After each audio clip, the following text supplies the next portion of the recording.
Kung ang inyong cellphone ay medyo naghahang na, mabagal na, ayan, siguro ay malapit nang mapuno ang inyong mga storage. Napakarami na po sigurong videos and pictures. Kaya lang di nating ma-delete dahil memorable po sa atin yung mga yan.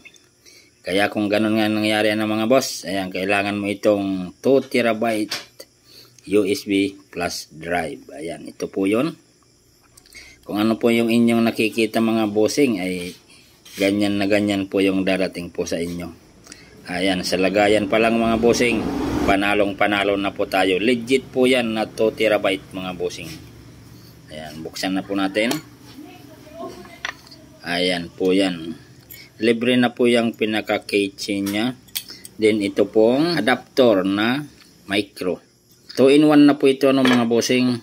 Pwede pong sa laptop, pwedeng sa desktop, lalong-lalo na pong pwede po ito sa ating mga cellphone. So ayan mga bossing, ito po ay type C. Ayan. Ito naman po ay para sa ating mga laptop or desktop. Ayan. Kung ang inyong cellphone po ay micro, ayan, ilalagay lang po natin ito dito. Ganyan. Ayan, okay na po yan. Then isasalpak po natin sa pinagsasalpakan po ng ating charger. Ayan. Then kung ayaw pong gumana, punta lang po kayo sa settings ng inyong cellphone. Then hanapin nyo lang po yung OTG. Then i-on lang po natin yon. Ayan, automatic na pong magpa-pop up po yan.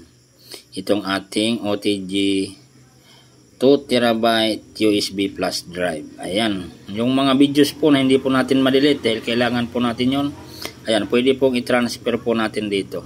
Pagka-transfer dito, ayan, pwede na po natin i-delete sa ating mga cellphone. So, ayan mga boss, napakalaking tulong po nito.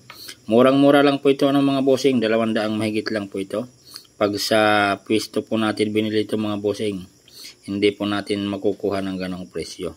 So, ayan, para ganito po yung mismo yung inyong mabili.